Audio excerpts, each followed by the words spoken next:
go, Michael. We are live. How are you doing today? I am doing awesome, Martin. How is your microphone doing today?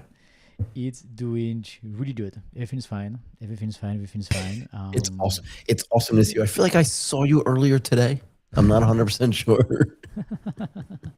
I feel like we spent the entire day to I do. I feel like to. today, even though we're like not in the normal place, I feel like we spent the entire day together. Not a bad thing. Exactly, Um, exactly, exactly. I've just realized, Michael, that I started the stream on the ATPH, so I'm starting on the AGTPH. let's do it, man. Let's do it on everywhere on X. On everywhere on Edge. So give me Should we just put one it on Tucker sec. Carlson's channel on X as well? See if we can like jump in there, get a few extra viewers. Exactly, exactly, exactly. Let me just get 1 second so people on Edge are not missing the Don't feel great left out. content that we exactly. I don't want to leave them out. I really want to include them. I want to be, Okay, yeah, I want to include them. we want to include everybody, right? Okay, we are I live do. on Edge AGTP as well.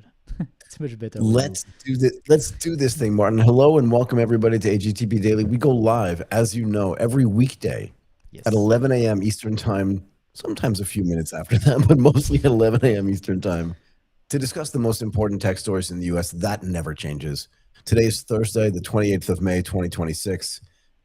As always, there's a lot to do. Let's get right to it. We want to talk about Jensen Huang. He says that CEOs, they're just a little too lazy in their explanations. We'll get to that. OpenAI apparently is committing $250 million to help AI job disruption. That's interesting. And DuckDuckGo sees a spike in search, which I think is important in the context of what Google has been doing recently. And that's one of the reasons why, if we can get to that, we'll talk about it. Later in the show, we'll also be joined by Bob Blakley, the CPO at Mimic, to explore how ransomware resilience platforms are helping enterprises prevent destructive change before it becomes operational failure.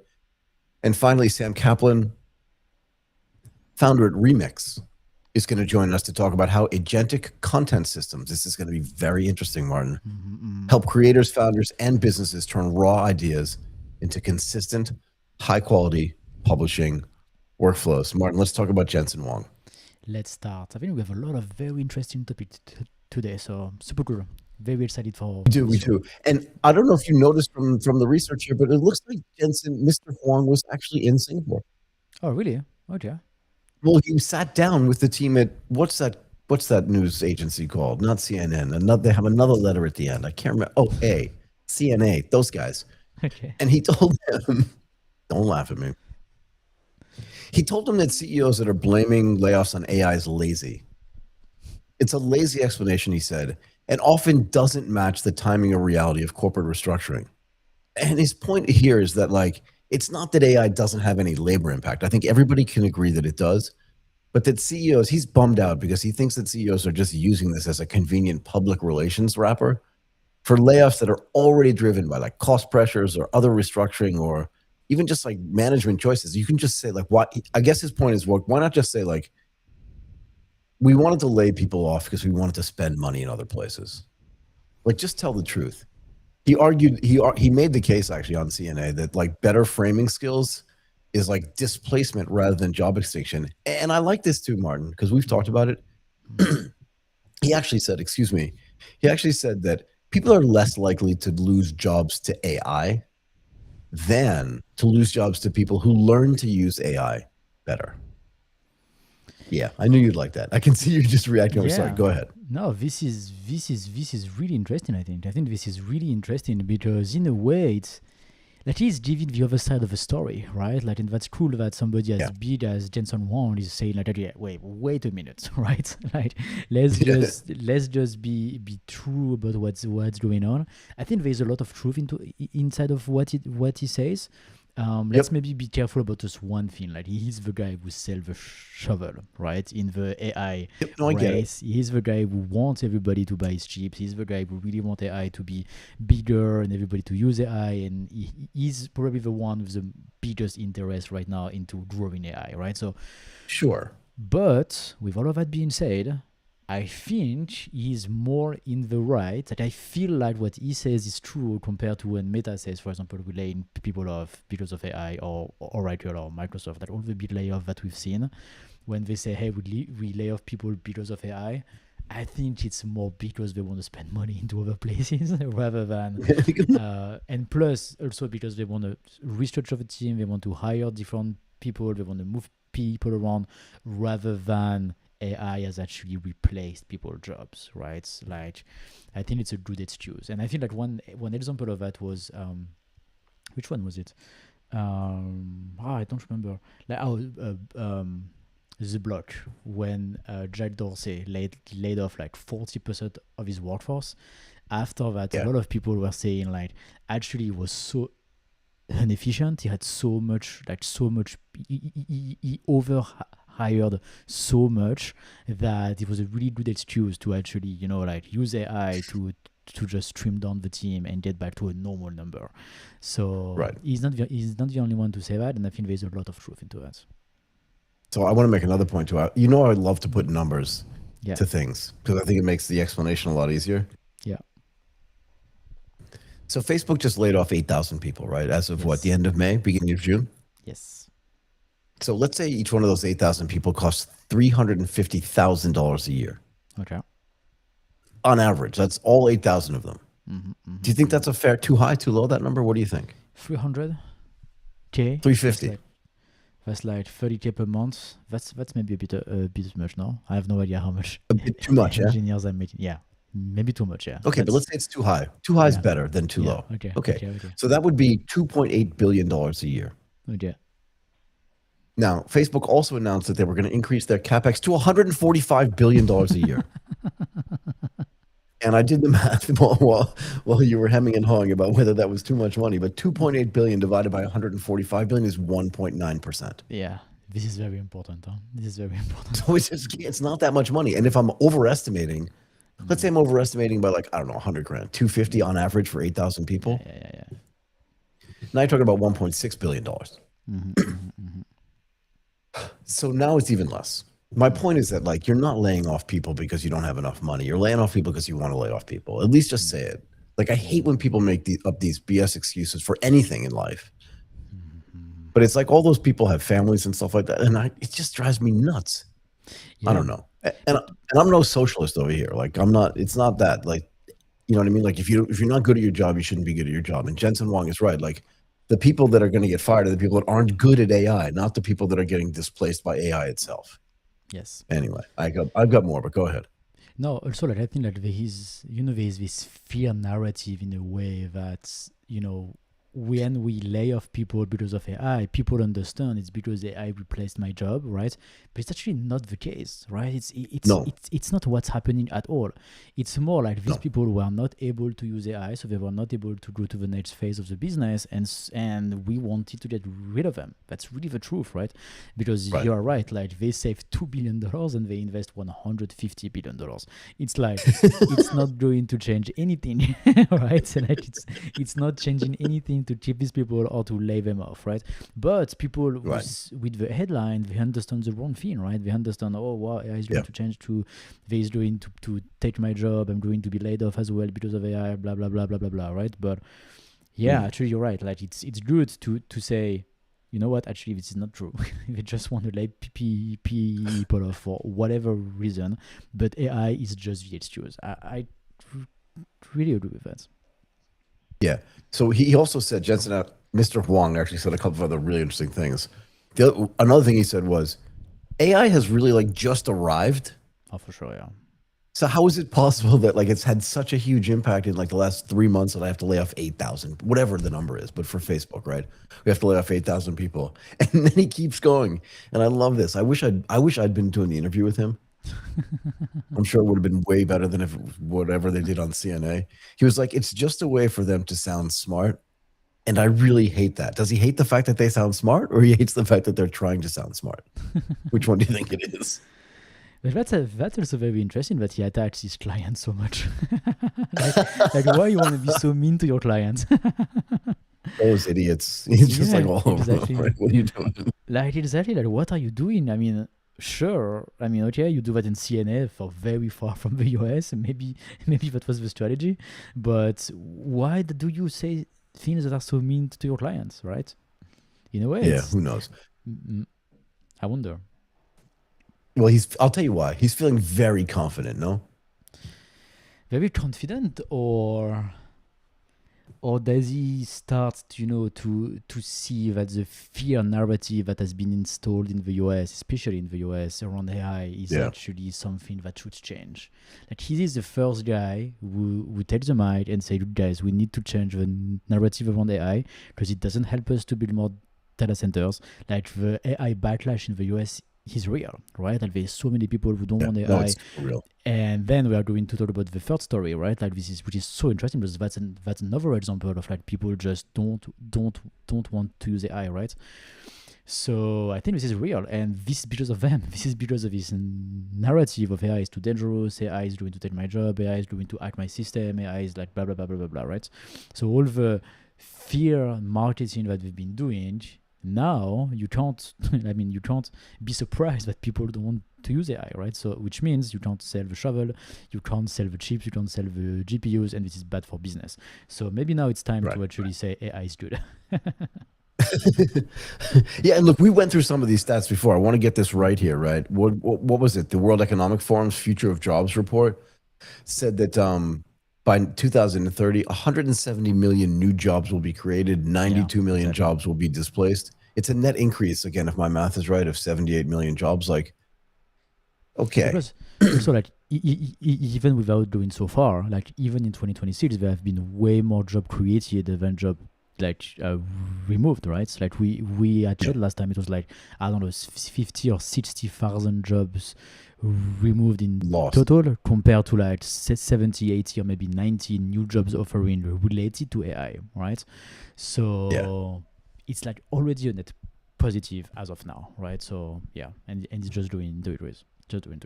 Yeah. So like, I don't get it. And look, you can go out there and try to figure out how many jobs or what percentage of the jobs are actually being laid off because of AI. But again, he says here, generative AI itself only became broadly useful roughly 6 months ago. Yes.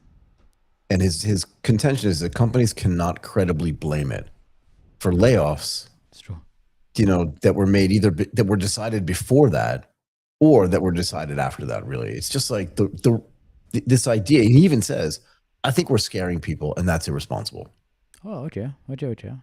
So yeah, good. So he's saying all the right things, but you're right. It's weird for the guy who is selling the shovels, talking to the guys that buy the shovels and telling them, you shovel guys are lazy. You shovel buying guys are lazy. Do you know what I mean? Like, it feels weird, no?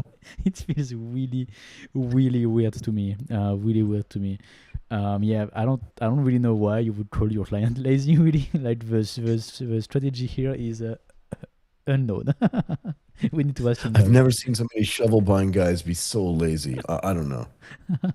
They could dig more gold, huh? Like, really, they work so little. and apparently, who is this guy? I want to get this right. The CEO of Standard Chartered, this guy named Bill Winters, had to publicly apologize, apparently, after describing layoffs as replacing lower value human capital with technology. Okay. That feels unnecessarily mean. Calling humans lower value human capital. Really mean. Yeah, but actually, I mean, I think it goes into the right direction, right? I don't know if they're actually going to do it, right? Because Anthropic is the number one at creating this fear marketing around AI. Right. And then everybody uses AI as an excuse to lay a lot of people off, right? So I don't know if it's ever going to change, but I think it should. It would be better. It would be better. But Martin, even the woman that we talked to yesterday, what was her name? The woman that was on AGTP yesterday. Give me a second. I'll remember her name. Just give me 1 sec. She was great, actually, right? Very, very good. Where am I? So maybe not yesterday. It was the day before. Shani. The day before, yeah. Yeah, so Shani Fargun, right? From Stack AI. Give me a second. I'm trying to remember the point that I was trying to make. I completely lost my train of thought. No, so she was saying, no, I got it. She was saying, even a company the size of Stack AI, right? They're going to have FDEs, foreign deployed engineers. Yeah. They didn't have them before. Yep. So everybody in the world is going to go out and hire FTEs. And part of the reason why is because whether you're a big institution or a small SME or even a medium-sized SME, right? People inside of your company don't know how to properly use agentic AI, generative AI, and all these other different strains of artificial intelligence. And this is why the FTEs have to go out there. And on top of that, as we said the first time we talked about the FTEs, they're going to also give feedback back to these companies that says, like, you're going to have to change your product or rework your product or make it different or better. And that loop is never going to go away, right? So this iterative process is never going to stop. And this is why I think that, like, you can't, we always talk about there are going to be new jobs created that we don't even know need to exist today. For sure. And FD is like, I think, a perfect example of them. Sure, Palantir's been doing this for years, but big companies other companies have not been doing this at all. Like I can imagine a situation, Martin, where, like, even Goldman Sachs back in the early 2000s, when we were rolling out a bunch of different algorithms, it might have made sense to send one of us over, to let them know how these algos actually worked, what the settings were, why they worked this way, why we thought this way, why we developed in this way, what other customers were doing with them. We didn't do that, but we might have. And that's what companies are doing today. So this idea that, and again, this gets back to what Jensen Huang was saying. It's like, if you're the guy or the gal who understands how all this stuff works, you're always going to have a job, because not everybody's going to do the work to figure out how this stuff happens. Yeah. And I think the FTs are a perfect example. Go ahead. Yeah, and I really believe as of today, the biggest problem in AI adoption is just the knowledge, like the how-to, basically. Yeah. It's really hard, right? It's really, really hard. It's not something that you can just do in 2 hours tomorrow afternoon. No. If you just want to set up like OpenClaw, NanoClaw, or any other orchestration layer into your company, you get to learn ton of new stuff, right? So maybe it's easier for the developers, for the technical people, because you already have like some framework of like how things work from a tech angle. But like all the marketing people, all the sales people, all the other department into your company, they really start from scratch, and they need to learn like very basic like coding infrastructure, tech infrastructure, and that takes a lot of time to really like get yourself upskilled to that level, right? So I think right now the tech is there, it's working, it's great, but now if you really want to implement that into much more companies, the bottleneck is just that the company don't know yet. So we need to educate them, we need to help them. So the FDEs are really, really great. Wait, just one thing. Like the FDEs are really, really great, I think, for the large companies. But I think there is the same idea, the same concept that can be applied to all the SMEs and to all the much, much, much smaller businesses. You can, as an entrepreneur, go to a restaurant, go to a hairdresser, go to like all of these small businesses that we have all around us, and tell them, look, guys, I can help you implement AI, right? And even if you are not like an FDE, even if you don't work like as an official FDE for OpenAI, for example, there is nothing stopping you for being your own FDE and just whoever you can basically implement AI and get the benefit out of it, right? And I think this is a huge opportunity as of now to actually help companies educate them, implement the system, and then make them use AI at the fullest. Right. I mean, Martin, to be fair, when the internet first became a thing, there were plenty of people who didn't even know how to connect to it. Yeah, for sure. They didn't know what to do when they got there. There was no concept of FDEs, but I know plenty of people who set up like little consultancy businesses just to let people know, like, hey, here's how you use the internet. Here's how you connect. Here's what the speed means. Exactly. Like little simple stuff like this. But imagine now with the technology so much more complex and so much more impactful. Yep. People are definitely going to set up small businesses and explain to people like how all this stuff works. That's for sure. That makes a ton of sense, right? So that makes a ton of sense. Yeah. Like, instead of spending all the time ourselves learning everything, if we didn't have it, like if we didn't have the capacity to do it ourselves, then we would love to hire someone to actually do it for us, right? Because once again, the benefit of employing AI into our business has been so huge that it makes a ton of sense to hire an FDE into our own company, right? So that's why I think that's the same for a lot of other businesses, and right now they can't do it because they don't have the capacity to learn themselves or to implement it themselves.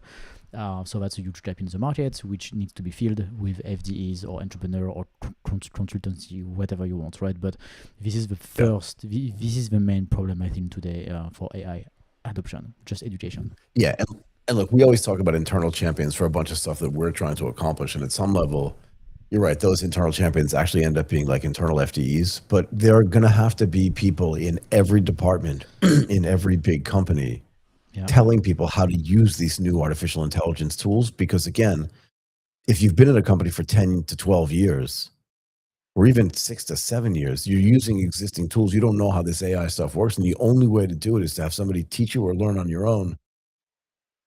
Exactly. And those jobs actually end up being pretty sticky. There is no corporate training program right now for agentic AI.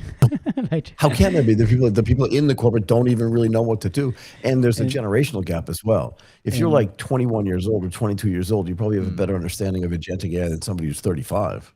And plus, like, before a corporate, like Goldman Sachs, for example, before a corporate of the size of Goldman Sachs says, okay, we are going to roll out a training program about AI to all of our employees, they need first to fix the governance problem, the data problem. They need to fix like a million problems before they can roll out AI to everybody. And all of these problems are real problems for large enterprises that have not been solved at all, right? There is no one today that can be 100% sure as a corporate that their system is AI ready, right? Like they need to spend a lot of time figuring it out, fixing all the problems, because before they can start thinking about, okay, now we need to train our employees actually, right?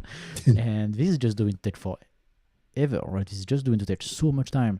And you remember that we talked to this lady from the bank in Malaysia, and she was like, yeah, it's going to take so much time, and we just don't want to do it. It's not worth it, right? It's not worth it because our labor is pretty cheap and our system is really unique. It works really, really well. We need to rethink absolutely everything, and everything is going to change again in 6 months. So let's just wait a bit, right? Yeah. And everything is fine as of now, and so it's not worth it to change our entire system as of today. So there's real like problems into implementing AI into large enterprise. It's not like small problems. Yeah, and you make a really good point. Even look, we discussed this idea that OpenAI was opening a frontier lab in Singapore, and that's a great idea. But Singapore is very, and we did some segments on that stuff actually today on ATP Insights. Yeah. But Singapore is not like Thailand. It's not like Indonesia. It's not like Malaysia. It's not like Vietnam. It's not like the Philippines. It's not like anything else in this region except maybe Hong Kong. And Hong Kong's not part of Southeast Asia per se. But the point is that, sure, in a place like Singapore, you can have a frontier lab and you can have people have a better understanding of where like artificial intelligence can be used. But you can't tell me that in some of the other countries in Southeast Asia, where the wages for work, where it's like easier just to wave in 10 more people. Exactly. Because the profit margin that you have by waving in 10 more people is probably way faster to train them than it would be to train a bunch of people how to use agentic AI.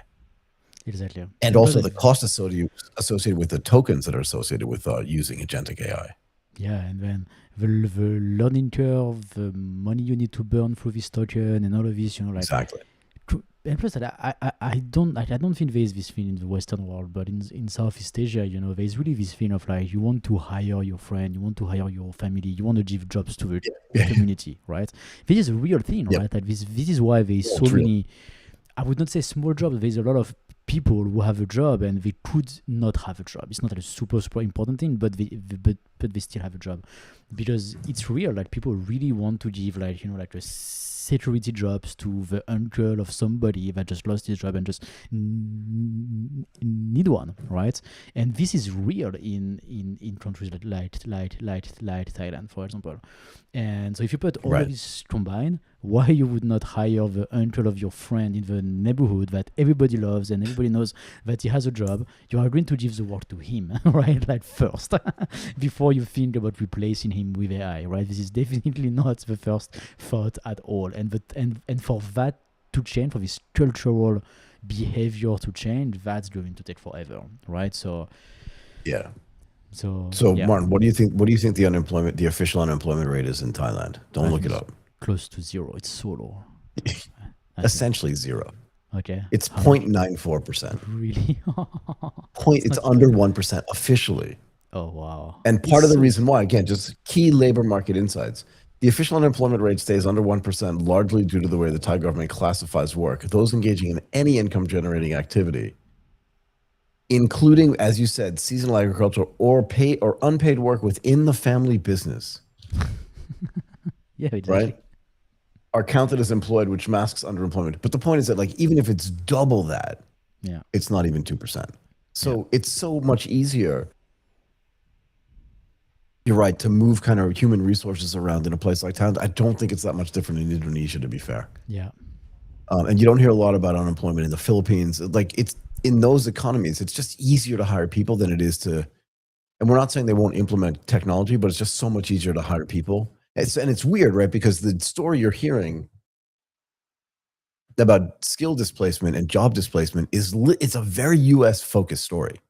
It's very US focused. Yeah, it's true. It's true. We don't have the same thing in Europe, which is a very similar economy, right?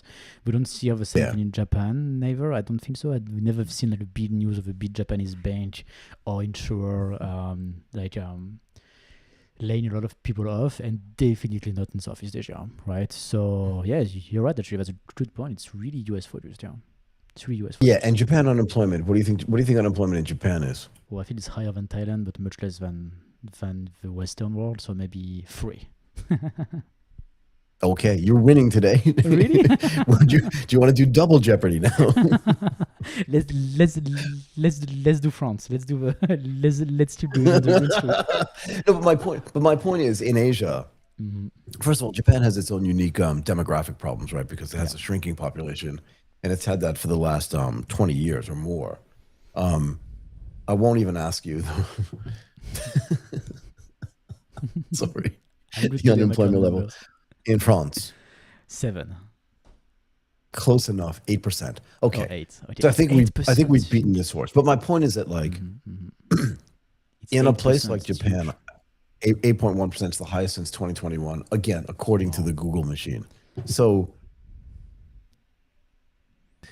and the point is, actually, while we're here, let's just do what is it in the United States according to the official statistic. It's 4.3%. Okay. So not great, but not bad. Like, I think anything under 5% is considered good in the United States. But in other parts of the world where unemployment is so low, even a little bit of job displacement, frankly, is not bad. And a lot of people in Thailand and in Japan the same way. At least in this generation, they're moving from company to company. Yeah, yeah. I don't think it's going to be a problem. Definitely not out here. Maybe in the United States. But anyway, okay, look, let's move on and let's talk about a little bit about OpenAI. Let's do that. So we ended yesterday's episode before we went to the guest. But we ended like the news part of the episode talking about how this guy Colin Fleming was hired to do, to be the CMO. Yes. To do because he was so good at ServiceNow and at Salesforce in just controlling message. Mm-hmm. And I think that this story about OpenAI's nonprofit arm, so the OpenAI Foundation, committing an initial $250 million to help workers and economies navigate AI disruption. I'm not saying it's something that Colin did, but it's probably something Colin would have approved. No, because it's a very positive message. It's like, look, we understand this is going to be a problem. And instead of going like, we don't care about you, they're saying we're going to commit like a decent amount. Like, again, these numbers are so large, Martin, that it's you kind of get numb to it. But like $250 million, a lot of money. Yes. Right. Can I do a little bit of math again? Yes, go ahead. Give me a second. I want to know the math. Let us know in the comments what do you want to know as well in terms of math. So, Michael loves to do math tonight. Say it again. Michael likes what? Michael likes to do math. Today. I do. I love doing a little bit of math. So the median annual income for all households. Okay. That's for households. Okay, let's do households. The median annual income for the median, right? So everyone knows what median is, yeah? Yep. Anyway, it's not the average. So the median is $83,000. Let's call it $84,000. Okay. So if you do 250 million divided by 84,000,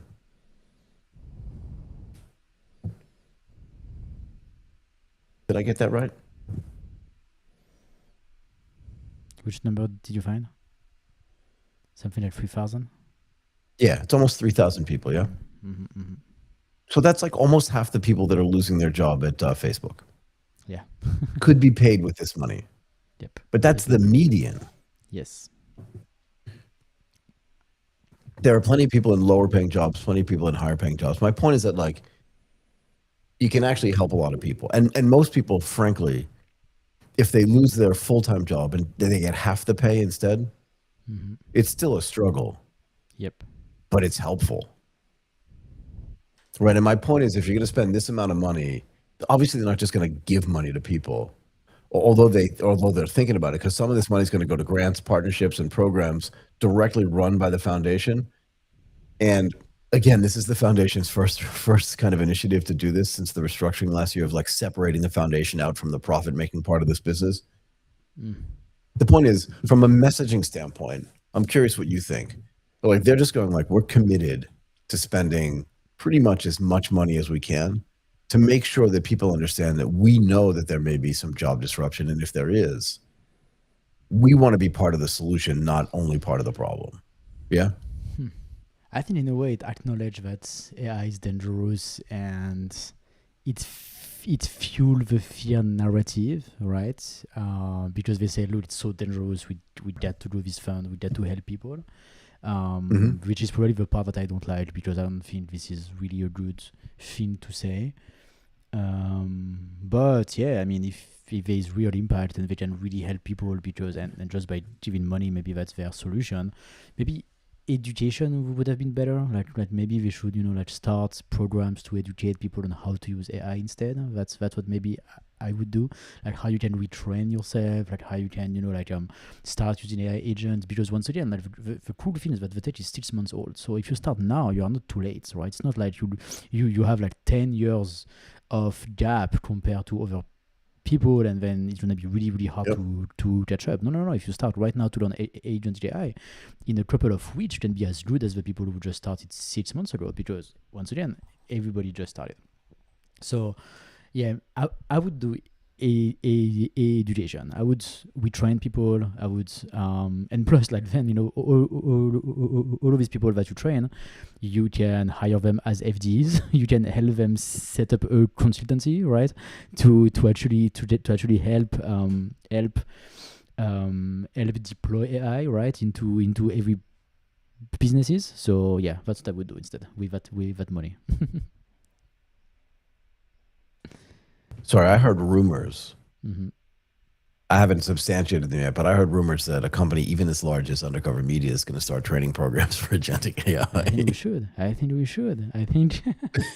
think this is the thing to do right now. I've heard rumblings in the cafeteria. I've heard conversations in the cafeteria. Some employees are feeling a little left out of this agentic thing. Exactly. I think I heard that OpenAI was about to fund it as well, right? I think the CFO, said that. Like I hovered it. I heard the CFO was applying for some of these grants, actually. Exactly. And then making making a presentation to OpenAI to get some of that money, and then to launch a training part, undercover school. Undercover training? Undercover AI training.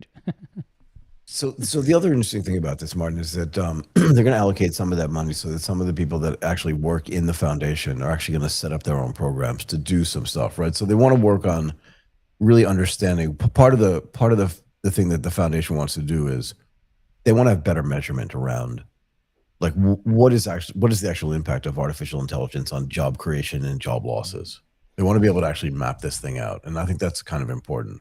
They want to support people beyond training, help them get jobs, like do all this other kind of stuff as well. Great. And they want to have part of the unusualness of this, at least, is that they want to build their own programs.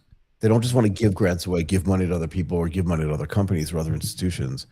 They want to be involved themselves. And you're right, like it's kind of a double-edged sword. They're admitting in a way by doing this that like, yeah, this is scary, everyone's going to get fired and blah, blah, blah. But the flip side of it is they want to help. But I would submit this to you. And that is, I think that part of the reason why they have to do this is that their hand is being forced by what the news is saying, regardless of what they think. I was about to say that that's a way to protect themselves in 6 months or in 2 years if there's a even bigger AI backlash, right? Because if they start gathering data, if they start to train people, if they start, to just do something about it, right? And then in 2 years, when people say, look, because of your AI thing, we lost 1 million jobs in the US, then you can say, yes, but look, because in the last 2 years, we have been working on it and we created 2 million jobs, right? And plus, we have been doing that in underserved communities, like blah blah blah blah blah, right? Like all the good things that gives you some political points. But in a way, they have to protect themselves against this big potential backlash that they could face in a couple of time by actually starting to do something about it, right? Which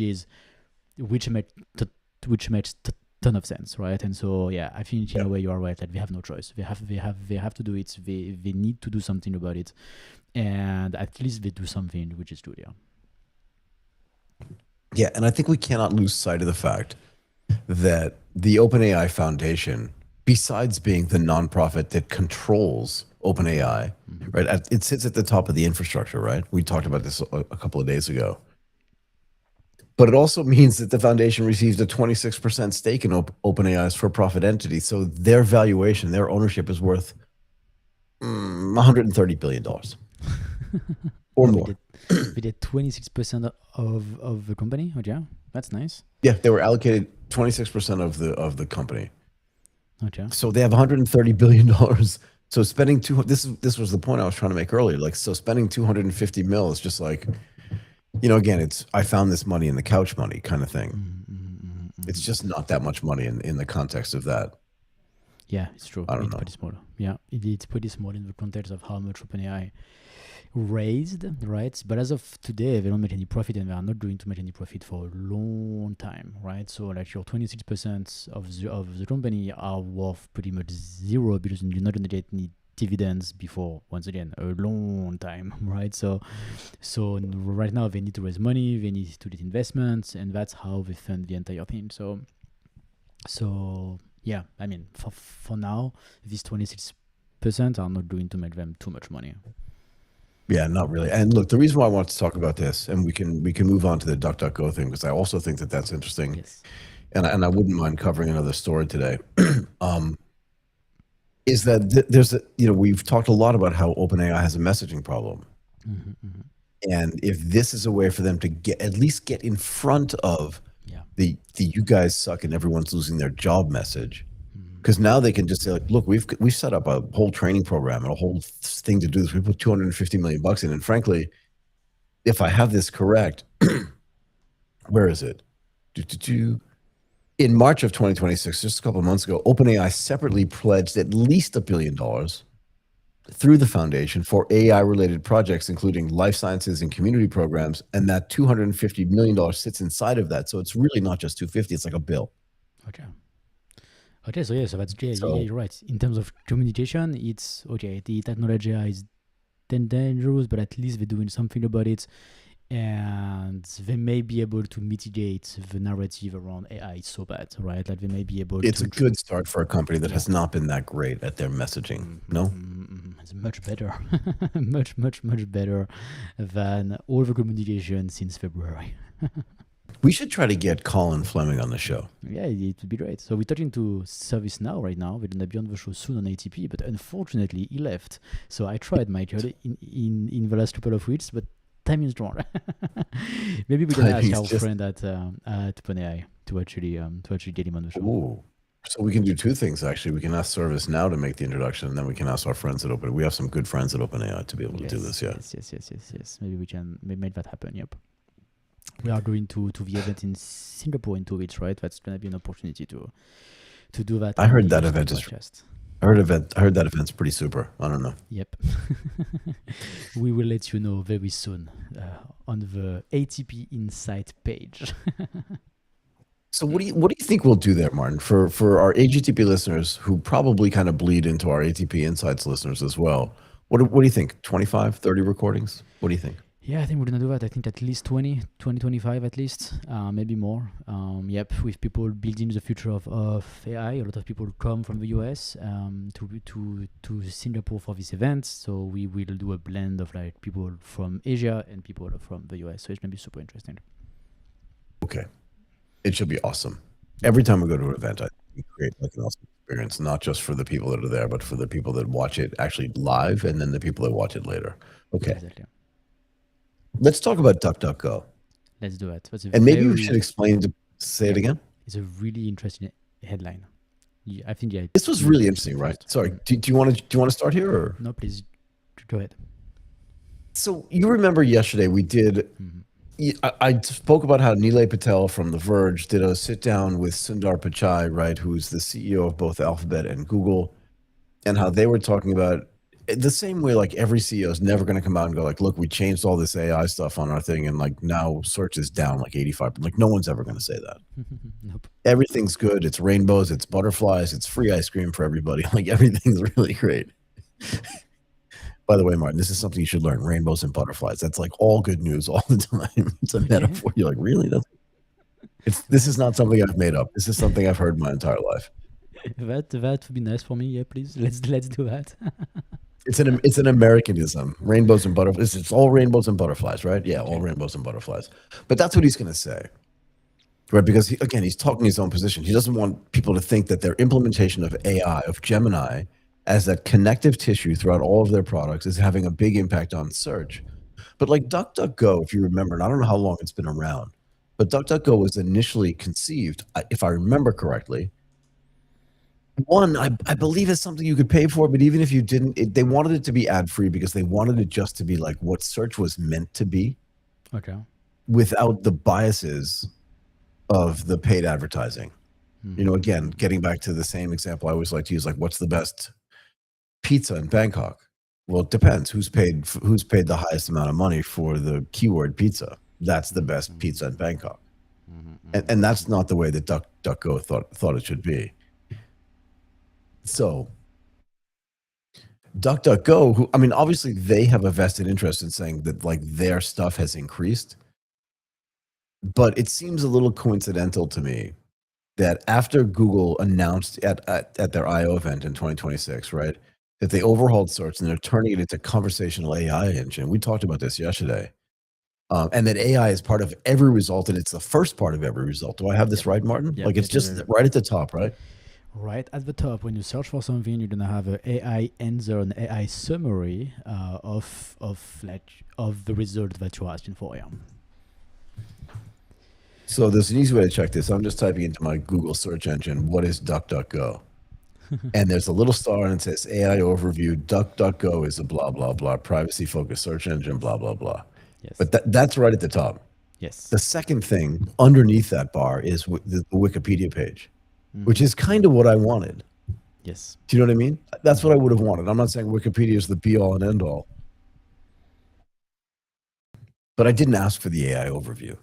Anyway, the point that the DuckDuckGo team is making, and again, I'm curious what you think about this, is that in the week after the announcement, visit to DuckDuckGo's AI-free search page spiked 22.7% on average, peaking at 27.7% on May 2024. Like, on May 24, do you ever use DuckDuckGo? Never. But neither have I. Like, I remember when it was first launched, I was like, this sounds interesting. It's kind of a dumb name. Okay. Sorry, DuckDuckGo team. But it is. Do you know what I mean? Like they could have called it like turtle, tortoise, whatever. Like it doesn't make any sense at all. Turtle, bird, and fox. And fox, yeah, it's like whatever you want to call it. Exactly. But the point is that like they're saying that people, even though Sundar Pichai said everybody loves this AI mode, people love search's AI mode. And again, citing over 1 billion monthly users with queries doubling every quarter. Like, is there a way to really confirm that? I don't know. I mean, maybe, didn't we talk yesterday about Cloudflare was saying that they could do some other checks on this, right? Because they actually see what's going on. Yes. But I think. But what do you? Go ahead. Yeah, I think what's interesting here is that since Google has launched, right, like there have been a lot of over specialized search engine that have launched. So for example, DuckDuckGo, which says, hey, we don't want to do ads, we want to value your privacy. Or there was a lot of things as well that were saying like, look, all the money we make from the search engine is going to be used to plant new trees into some forest, right? So there has been a lot of specialized search engine that have been able to capture, like a group of people who believe in the same thing, right? Like if you believe into helping the planet, then you're gonna use this dedicated search engine that is going to plant trees for every for all the money that they make from ads. Right. So that has been like a really good way for communities, right, to actually gather around one common belief, I would say, right? Like, so if you believe into something, there is a search engine like that's actually helping you do this thing. And so there's like a lot of examples like that of very tiny but specialized search engine. And so in a way, like it just shows that there is a backlash in the US and maybe abroad as well, but definitely in the US. Some people just don't want to use AI, right? And so they gather around this thought, around this behavior of being against AI, and the go, either it's marketing or they really believe into that. They are like, yes, we are going to capture this demand. We are going to give you the product that is anti-AI, and so then we can gather the people who believe into that and who don't want to use AI. Now we can use DuckDuckGo. So I think to me it's just like a normal thing, like right, like every time you have a group of people who believe into something, you have another group of people who believe into the complete opposite, right? And they just gather into different places to actually talk about what they believe in. And so I think here this is just the case that it's the same thing that's happening, and that just shows that some people just don't want to use AI, they don't like it, and they are happy that the group says we are just not going to give you AI. So I think that's why they have growth. But on the other end, like I think today, if you don't want to use AI, I'm sorry, but you're gonna be left over. Like, I mean, this is not a good idea to be completely against AI. Like, maybe there's like some really unique jobs or position on earth that you can be doing, that somehow AI is not going to be impacted in the next 20 years, to be impacting in the next 20 years. But I think the list is really, really short. So I think it's better to understand the tech, use it, try to understand what's going on, adapt to it, and maybe even take advantage of it, right? And I don't think that's a good idea to say I don't like AI, and I'm not even going to use Google to show how much I hate AI, right? I think this is really extreme, and it's really a bad idea. That's really what I think.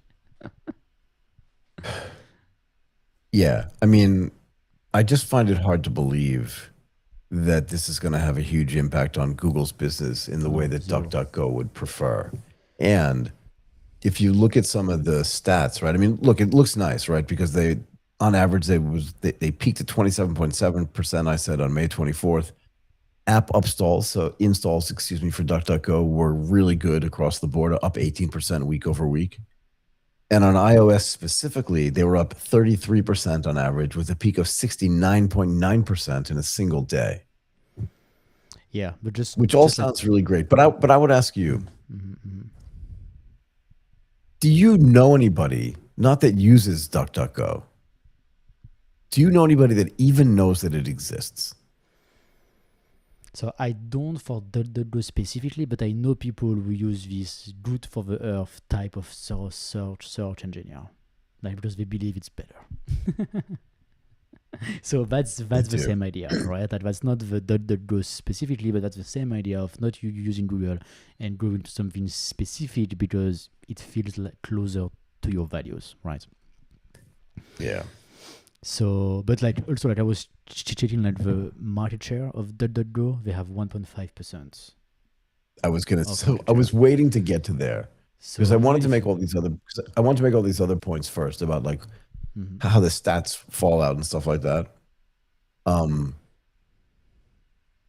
again, I think one of the other reasons why I wanted to talk about this, Martin, was because how the news media presents things always just seems to me to be way out of context. It's way out of context, yeah. Right. So what did you say the market share was? 1 point what percent? So actually, sorry, I found a more recent stat. Google has 90% market share. 90. Are you on Stat Counter? Yes, exactly. We're on the same website. So Bing is 5.14%. Go ahead. I'll let you keep reading. Yahoo is 1.5. Yandex, that's the Russian one, right? Which is the biggest one in Russia, yeah? That's the biggest one in Russia. By far. And by far, and that's 1.19% of the global usage, so that's huge. And DuckDuckGo is the 1, 2, 3, 4, fifth one at 0.7% market share. So even if they double in size, Google doesn't even like see any changes in their own usage. And I would say, like, looking at these statistics it tells a good story and a bad story at the same time. Which is? Do we want somebody to have 90% market share in any particular product? Yeah. How do they go about like the antitrust law in the US with 90% market share? Do they have laws in the United States still? I can't remember. I don't know. It's hard for me to know if they still have laws. But this is interesting too. So do you think that Google, like, it's really weird because search is like an app at some level, right? But this is the ultimate web app. In the sense that, like, you don't use a standalone app to do search. You just use the browser. Yes. But there is an app behind it. And it doesn't behave like an app should, if that makes sense. In other words, first of all, it's kind of a one-trick app in the sense that it's really just built for search. Yes.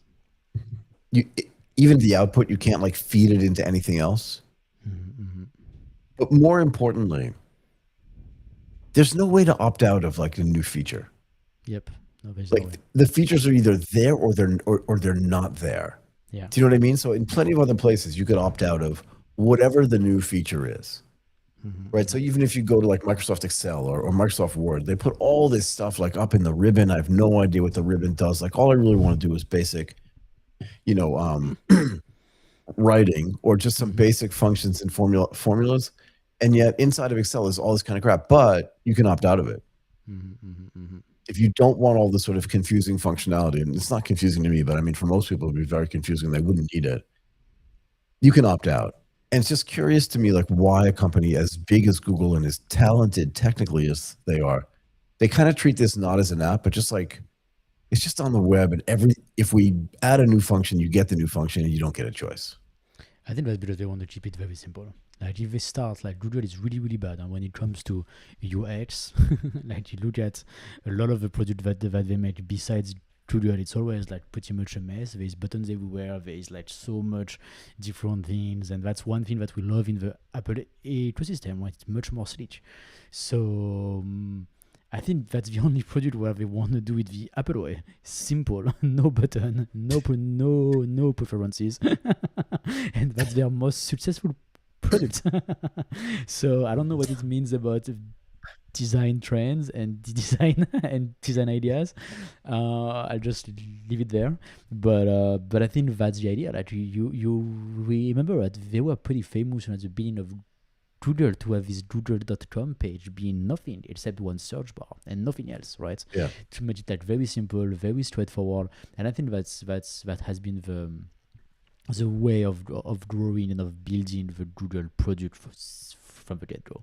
Like, there is no customization. There's just one thing for everybody. I think they do run tons of experiment. I think I saw that somewhere one time where the experiment engine is massive. So which means like some people could see something different for a small period of time to just like try and see if they want to roll it out to everybody or not.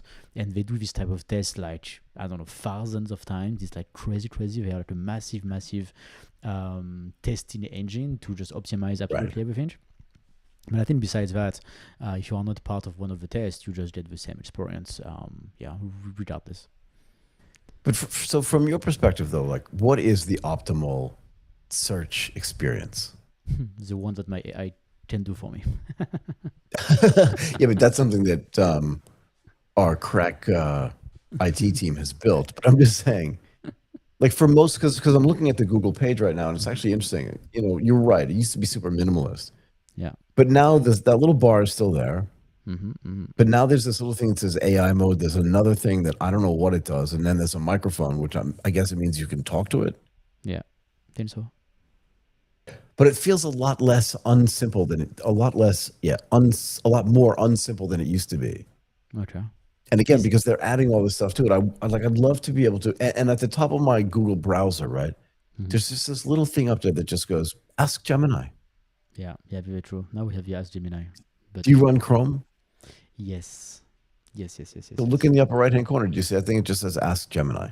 Yes, which by the way, I don't have it anymore. I had it yesterday. Maybe they opted me out of the test. Yeah, maybe. But yeah, maybe. I don't have it anymore. I had it until today, actually. That's interesting. Okay. But yes, that's what I think, that they run these experiments. But that's pretty much it. Otherwise, same experience for everybody. But still, I think that this DuckDuckGo story really shows that, on one hand, I think people like overall the experience we get into Google with the search result with AI.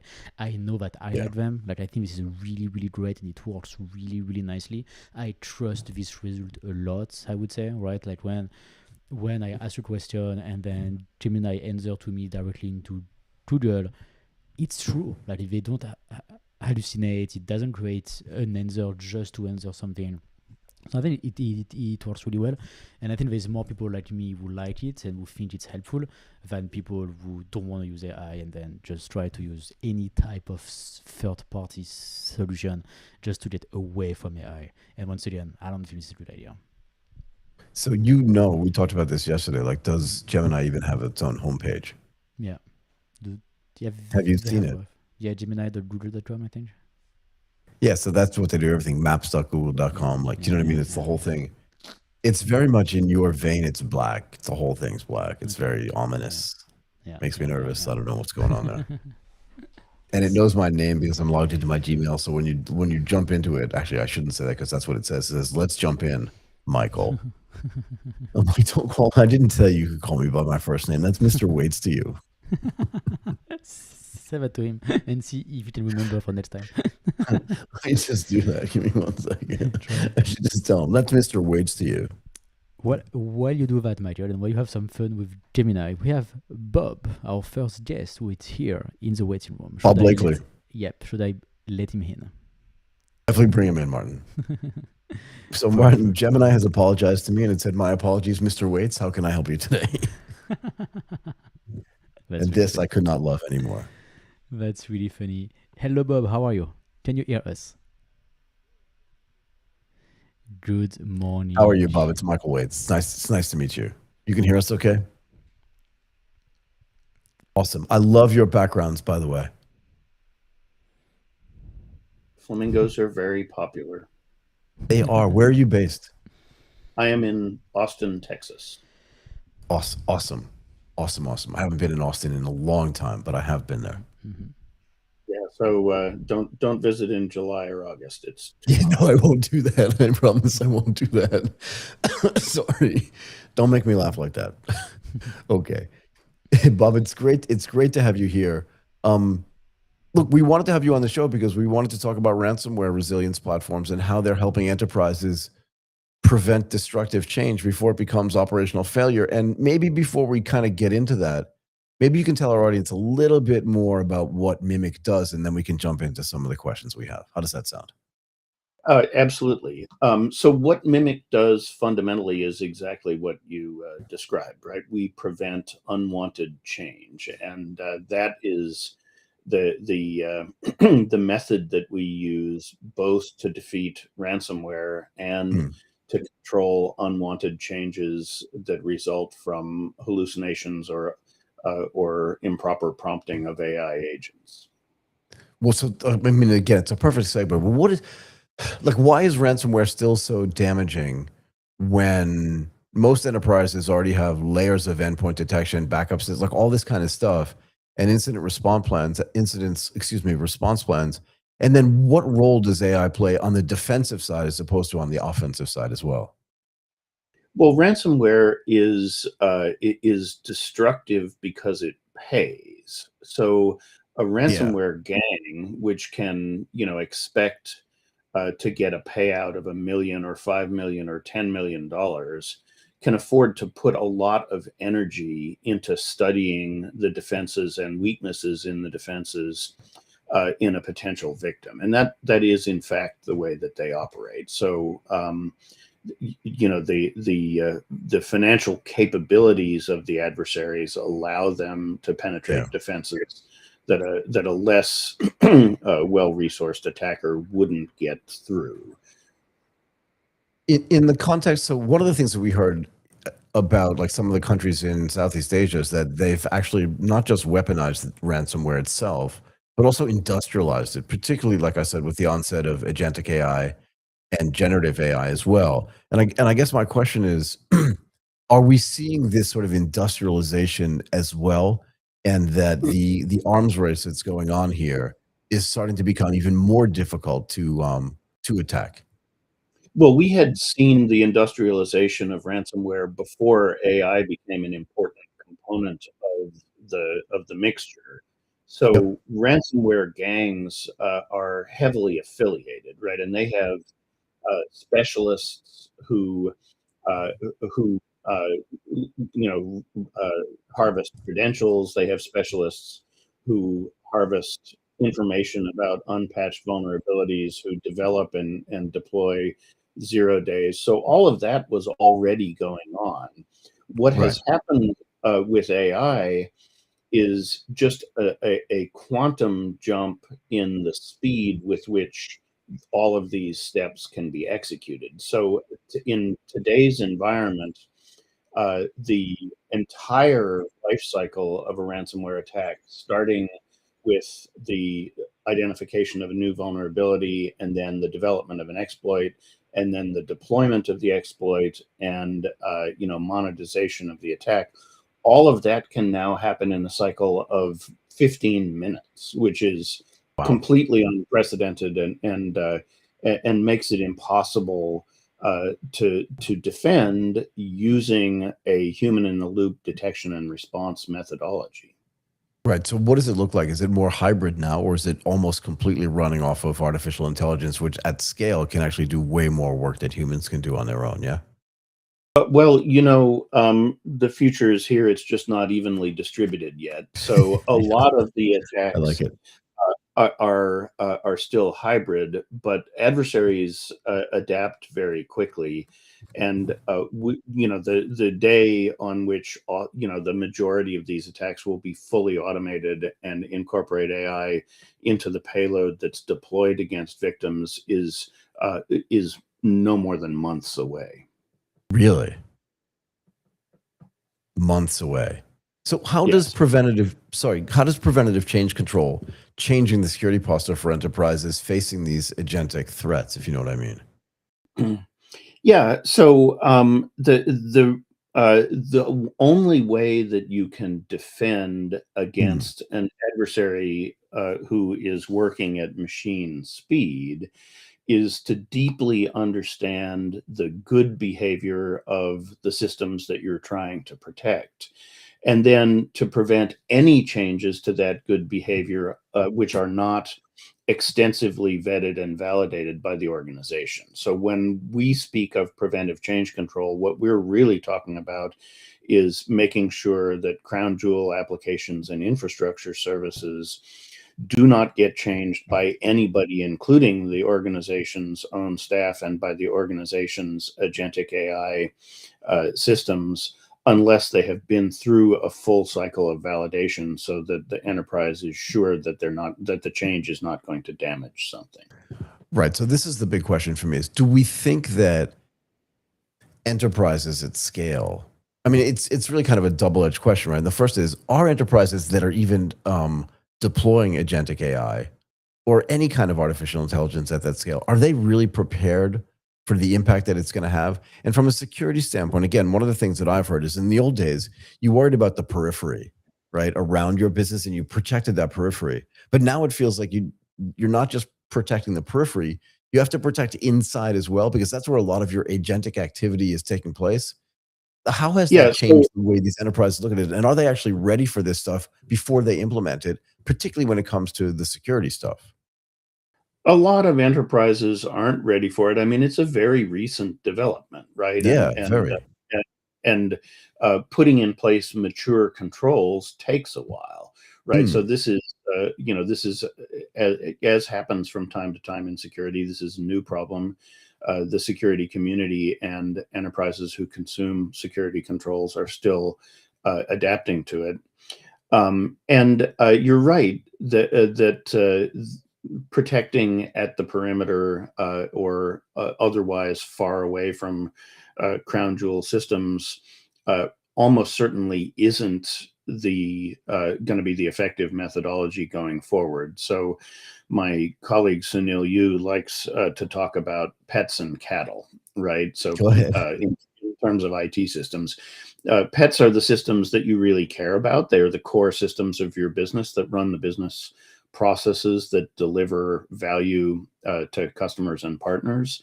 Right. You have to protect those very strongly.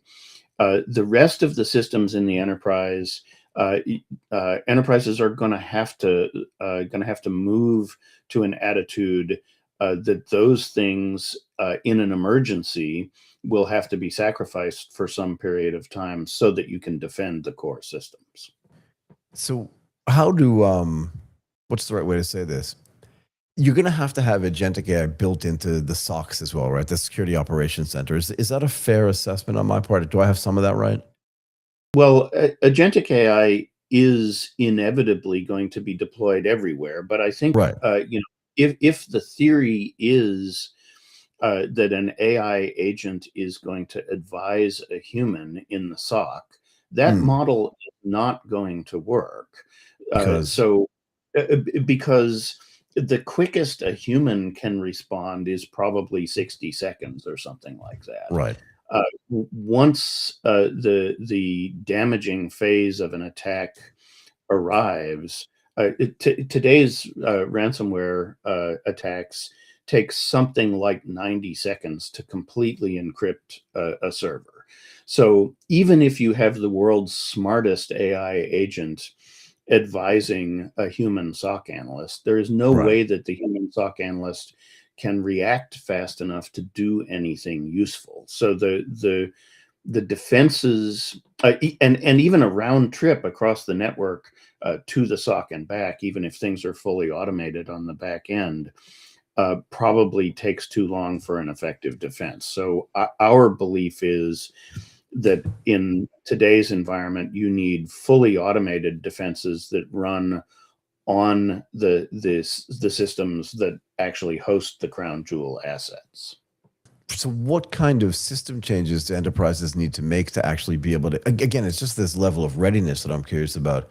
What kind of system changes do they have to make, particularly if they're going to take the human SOCs out of the loop at some level? You're right, because if it takes only 90 seconds for the ransomware to kind of shut down stuff so that then they can ask for ransom, like literally like a human SOC could be in going to get lunch at some level. Do you know what I mean? Well, so even if their normal reaction time 60 seconds, it could be way longer than that. Sorry, go ahead. Yeah. Well, so first class SOCs, the SOC doesn't take a lunch break. The analyst takes a lunch break. Everybody else is on shift, right? Yeah. Just trying to make but fundamentally, you're right. That there's nothing that the humans in the SOC can do once the attack has reached the crown jewels and has commenced. Yeah. Right. Exactly. So what you need to do is you need to make sure that those critical systems are able to automatically and autonomously defend themselves for the period of time that it takes the humans in the enterprise to understand what's going on and respond. And what that means is that you have to deeply understand the most consequential systems in your enterprise. You have to get them under extremely tight administrative controls with procedures like dual control. And you need to make sure that they cannot be changed except by a process that proceeds slowly enough for humans to understand it and Right. puts the right set of humans in the loop to make a responsible and accountable decision. So, what is the impact on SMEs and SMBs, smaller companies that may not have the resources that larger enterprises have to actually have, like you said, a real active SOC that's operating like 24 hours a day, 7 days a week, that's operating in shifts so that people can actually, pay attention to this stuff? Does it make more sense for the people that are asking for ransomware or using the ransomware to go to smaller style businesses that simply aren't prepared for this? Are we seeing this kind of shift take place? So I think the response of SMBs and SMEs is something that you already see in the market, which is essentially to rely on larger service providers for their most consequential services. So Sure. a lot of organizations, are now outsourcing core functions of the business, to SaaS providers, and the SaaS providers do generally have the resources to defend those services strongly. So, if you are a small enterprise, I think it really pays to think very carefully about what services you are going to keep on premises and how you're going to defend those. Right. So I guess the other question is that true only in developed markets? Like what is the stance or the posture in emerging markets where, 90 something percent of business gets done by SMEs and SMBs, and there are a bunch of large companies, but most of the employment and most of the business, most of the GDP is actually done through much smaller companies. So there is an almost paradoxical aspect to this, which is that if your business is small enough, it is likely possible that for some period of time, if there's a bad IT outage, you can fall back to paper procedures and still effectively conduct business. And that's actually a very effective response to a ransomware attack, and to other kinds of very destructive attacks, assuming that you don't just lose the most critical information, right? So Right. if you're going to use that as a defense, I think it is really incumbent on you to practice it frequently to make sure that when the time comes, you know that you have the appropriate data in a hard copy form and your employees know how to execute the procedures in the absence of the IT system. So for really small organizations, that can be very effective. It is the sort of medium organizations that don't have the resources to staff a 24/7 SOC that I think are in the toughest position.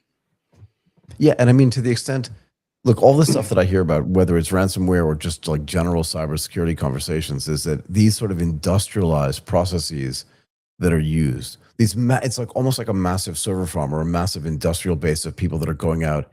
They're not targeting specific firms, at least from my understanding. They're targeting everybody in a way. But they're trying to get as much information as they possibly can at every possible firm. They've automated it in a way that's like insane.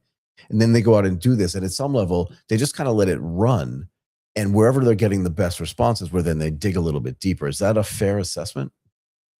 So it's a mix. There is a lot of that. There's a lot of heavily automated prospecting, which finds convenient victims and then compromises them and demands ransom. But there are also really targeted attempts to compromise organizations, which the ransomware actors know have the ability to pay a large ransom, right? Sure. So they're not targeting industry sectors. They're not targeting geographies. They're targeting based on ability to pay, because at the end of the day, monetization is really what they're seeking. And so if your organization is large and well capitalized and has a public balance sheet so that bad guys can figure out what your cash position is, it really is a good idea to look into very strongly protecting yourself. Yeah, I mean, fair enough. If you're a big target, you're going to get targeted a lot. Do we have any statistics, or do we know for sure whether with the introduction of agentic AI, which creates its own kind of security holes in reverse, right? And in the last, like, let's say 6 to 8 months, there have been more, like, these ransomware attacks have accelerated more than they have in the past. So yes, so the rate of attacks has about doubled in Doubled. the last 6 months, but that's not really the most striking statistic, right? Tell The me. most striking statistic is the order of magnitude decrease in the time between identification of a vulnerability and an exploit in the wild. That is now Really? down in many cases to minutes, right? So the vulnerability window, if you're not patching really rapidly, the vulnerability window is now much wider. So what role do things like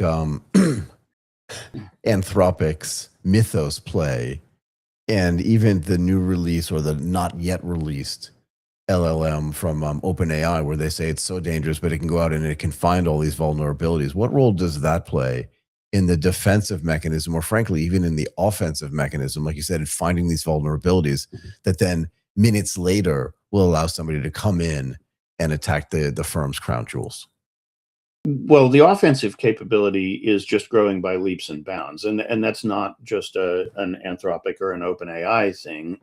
Sure. All of the models, as they get more capable, are much more effective at finding previously unknown vulnerabilities in all aspects of the IT infrastructure. So people should assume that the rate of arrival of new vulnerabilities, and including serious ones, is going to continue to increase essentially geometrically, right? Very, very Yeah. rapidly. In terms of defense, the AI agents can be effective in identifying patterns of defense, but it really matters how you deploy them, right? So I think the biggest thing to worry about is that the deployment model of defense, which is this Boyd cycle of you get an event, you take time to analyze and understand the event, you then respond to the event and remediate. That detect respond cycle right now with humans in the loop Right. is never going to be responsive enough to get ahead of the pace of the attacks. So really, regardless of which parts of the process we automate using AI, we need to rethink the Boyd cycle of the cybersecurity defense model, and we have to have something which is much more automated, much more responsive, and which doesn't require long round trips between the point of attack and some sort of control center. I don't know if we know the answer to this, but I'm just curious what your thoughts are on this as well, right? So I mentioned Anthropic and OpenAI, just again as a proxy, for all the other companies that are doing this. Not that they're the only ones that are out there, but one of the biggest ways that they're making money today is through agentic coding. Yeah, but Yeah, absolutely.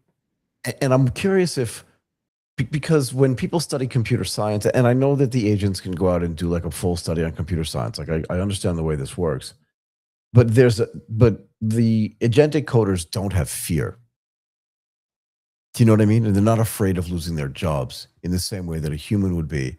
And I'm curious if you think, even just anecdotally, that agentic coding may, while it's very fast, may create more vulnerabilities than coding that humans generate themselves. So Do I you know what I mean? love that. I love that observation, right? So not having fear, the general characteristic of AI is that it doesn't have a consequential feedback loop with consequences in the real world, At all. right?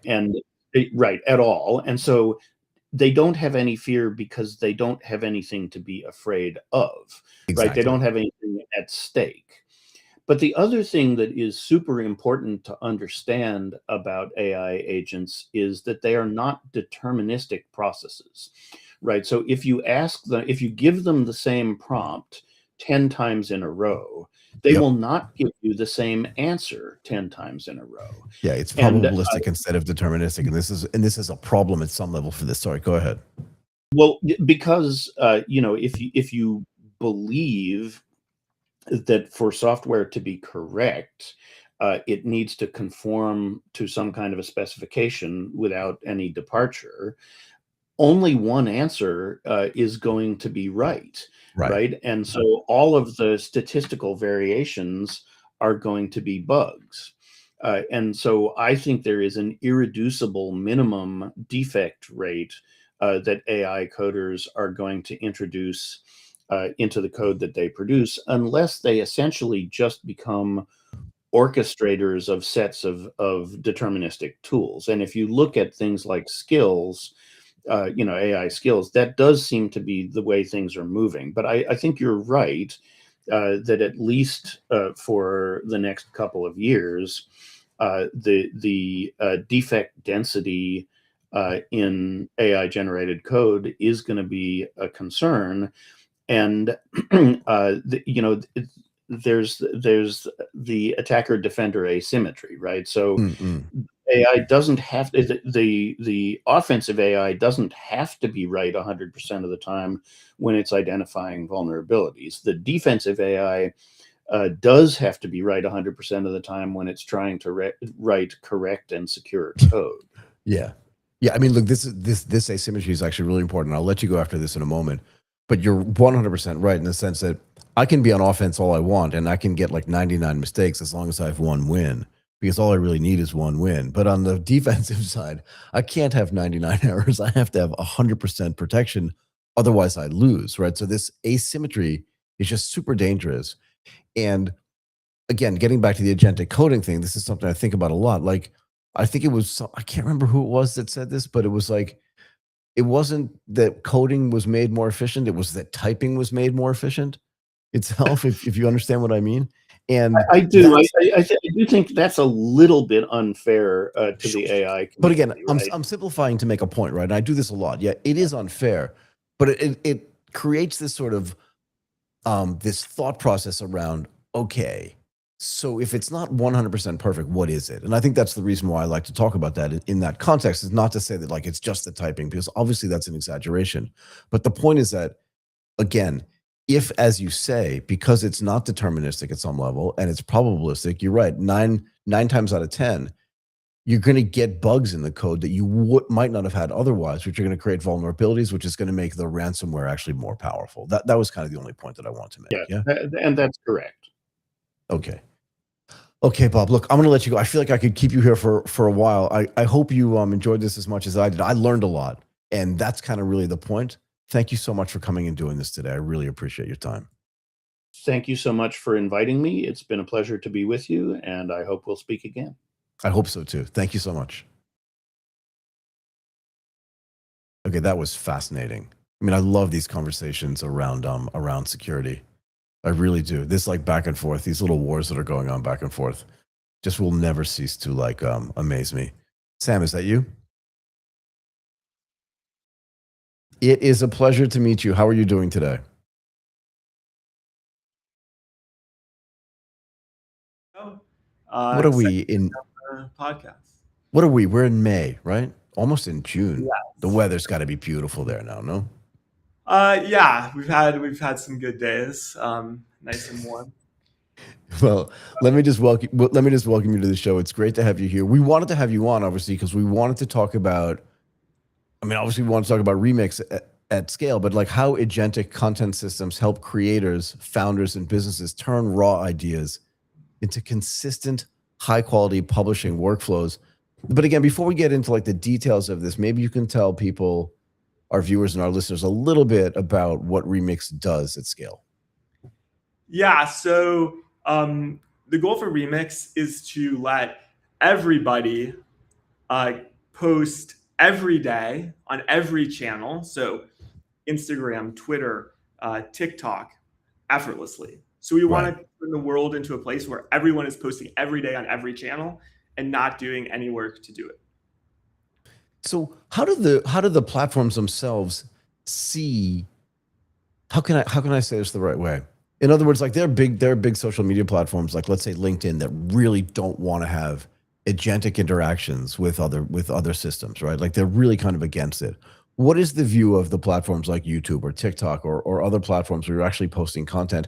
How do they think about this agentic interactions that they're having? And then how does Remix think about them as well?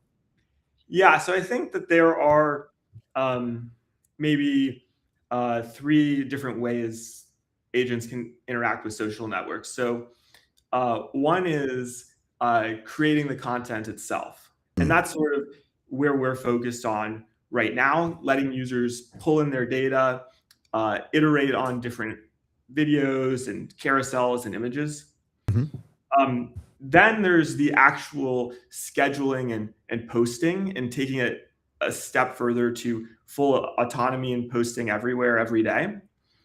And then you go even a step further and have agents as a first-class primitive in the social network itself, and you have different people as agents. So we're focused on the first stage. That's very compatible with social networks today because you're just posting content. Yeah. How long has it taken to build this platform, just out of curiosity? So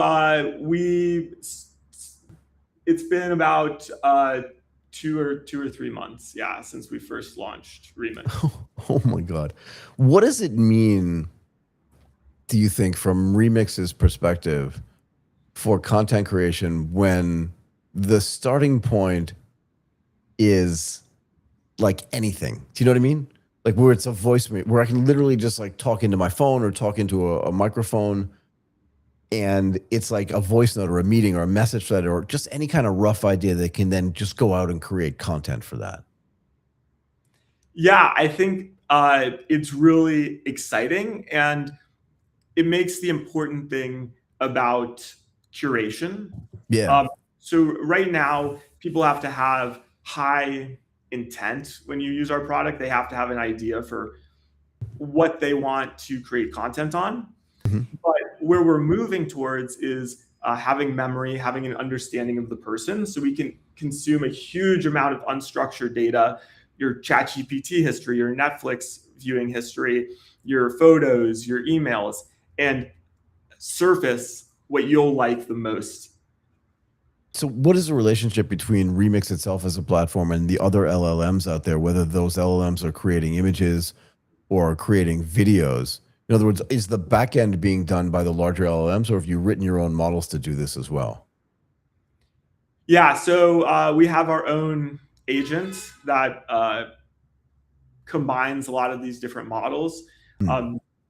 That's pretty differentiated. And then on top of that, we have intuitive user interfaces that make it really easy, that can fit this on a phone. And then we will have this memory and data ingestion component that no one else is doing. So that data ingestion component and this memory, is that built already? And if it's not, like how important? So say it again. Not yet. But why is that? Like, how is that important in the context of creating this content, in the sense that, like, the longer the memory has, like, I feel like, you know, when Martin and I are creating content, he can just talk to me and say, hey, you know that thing we did about that thing a couple of days ago, and I immediately understand and remember. And then if we want to create like a small snippet of it or a little piece of content of it, I don't need any explanation. I'm just like, I got it. I'll go back and do that thing. How important is that long context, if I'm using the right terminology, in the context of what Remix is building? And then how do people know how to use that agentically, if that makes sense? Yeah, so I think it's incredibly important because, you know, the average person doesn't create content every day on every channel because it's a lot of effort. So to make it effortless, you have to really understand who this person is and what they want to do. And so in your example, like, we want to make that the technology knows when you make a reference exactly what it means. Right. I mean, I create content every single day. I don't know if it's on every single platform because I'm not sure what every single platform means. But I'm always trying to figure out like how to make that content better And, if I take a larger piece of content and want to make it into a smaller piece of content, how good is the technology at getting to understand like where a real thought begins and where a real thought ends? Do you know what I mean? As opposed to just like doing iterative mathematics around this idea of, I don't know, it sounded like this was the beginning. It sounded like that was the end. Do you know what I mean? Because when I'm talking to you, you can hear breaks in the thoughts that I'm having. And I'm curious like when the technology is going to catch up to a point where it can hear those breaks and go, here's where this starts, here's where this ends. That's a new piece of content. Let's get it approved by a human. Let's get it published everywhere. Yeah, so the defaults with language models are actually pretty good. So for instance, if in this podcast we have a breakout moment where we're laughing and the energy is the highest, it can easily pick that up. I think that especially in fields where there's really niche references or specific subject matter, it's going to not do as well as picking up what's the most important moments. Right. But I think that's why it's really important to have a user interface and memory that learns exactly really quickly from what they specifically want. Yeah, fair enough. If everybody has their own workspace and then the technology itself learns about what like I want or what somebody like I am wants, I guess that would be a good thing. Yeah. Exactly. We can have a fast iteration loop and these things can learn. So if you've been out for 2 months now, what are you learning about how people actually want AI to represent their voice? Do you know what I mean? And their taste in this public facing content. In other words, I know when I'm creating content, I know what Michael's voice is. And I don't mean just like the sound of my voice box. I mean, the way that I speak, the way that I express myself becomes blatantly obvious to me. What are you learning about, and what is your system learning about the way people want their voice to be heard, so that when they're creating content, again, if it's just from a voice memo or just a little note, it knows what you want it to sound like? Yeah. So I think we're early, and this is such a large space that we're more focused on really high intent. So users giving a lot of very direct feedback. I think that everyone has a different set of style and things that they care about that can be pretty different. Like you just look at your Instagram feed or TikTok feed and see how different creators are. Right. So that's where we're going to go. We haven't gotten to that level of automation and granularity to really create personas for people. But it's coming soon for sure. Yeah, because don't you think that persona is the thing that actually differentiates it? Do you know what I mean? In other words, you can listen to me have the same conversation or a similar conversation as somebody else, but you may like not just my viewpoints, but the way I express those viewpoints way better. And I'm always concerned that like if things get automated, that it's going to be just fundamentally easier, that people are going to end up starting to sound the same. And look, go ahead, sorry.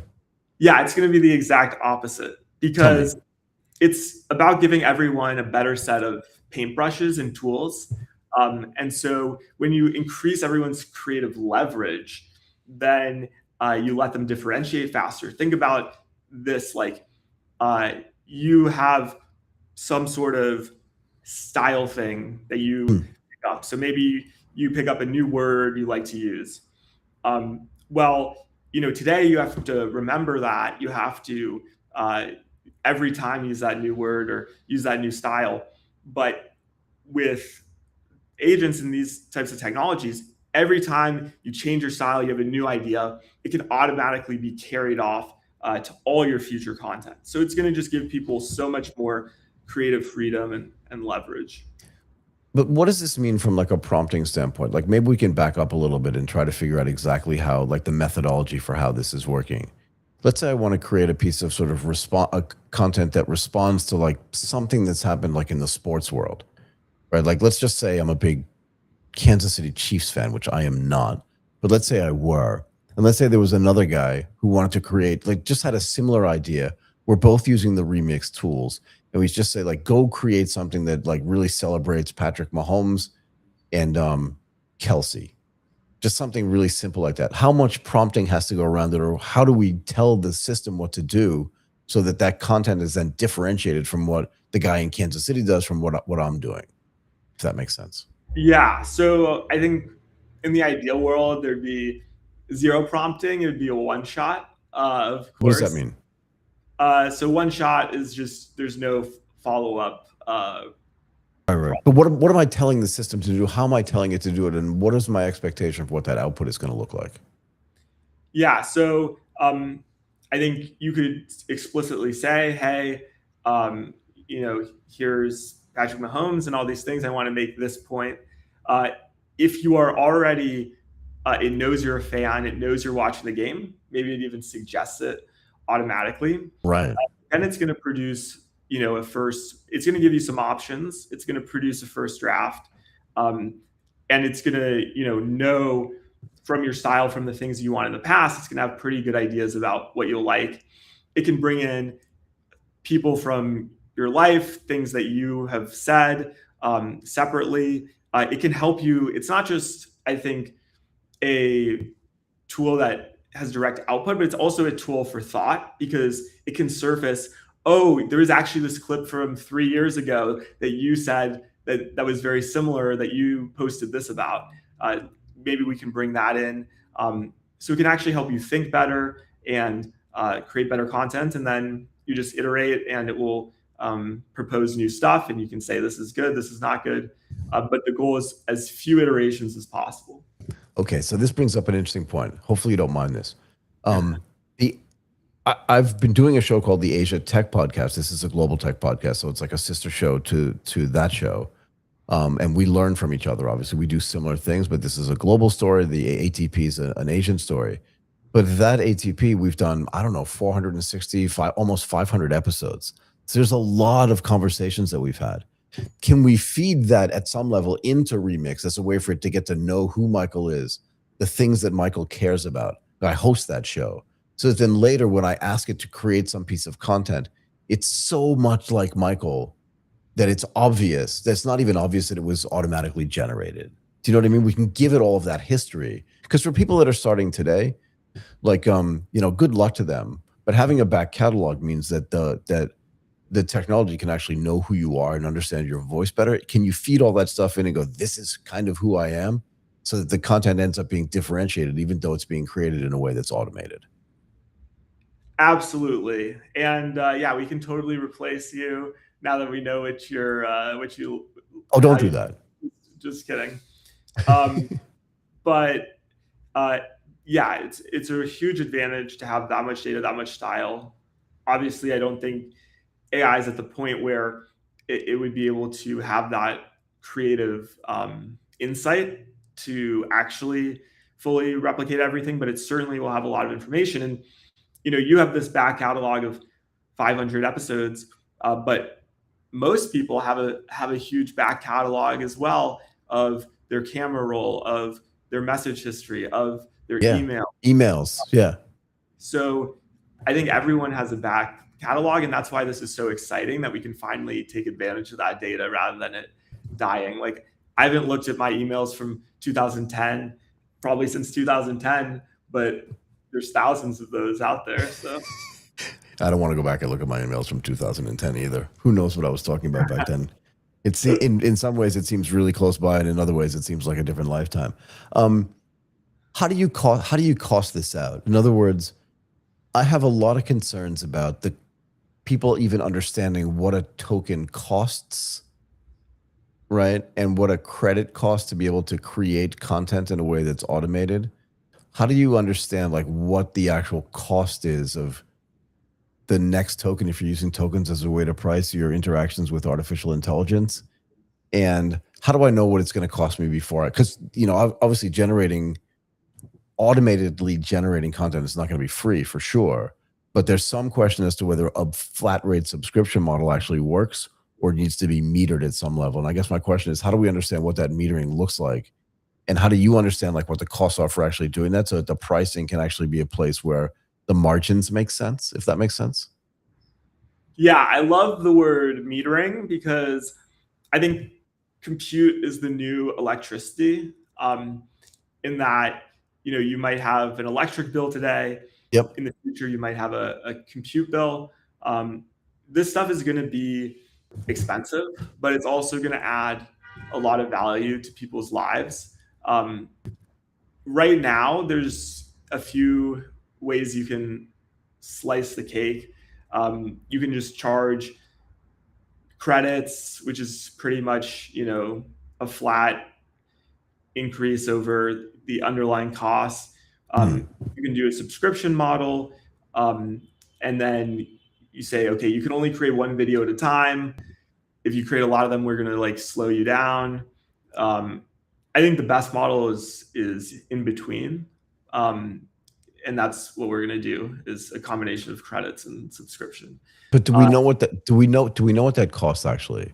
In other words, so you can, and when I say what it costs, I don't mean what you're going to charge for it. I mean, like I use the word metered on purpose, right? Because I think that the electric company utilities, and I think you're right, I think that's a good analog for this, but I think they know what it costs to create a unit of electricity.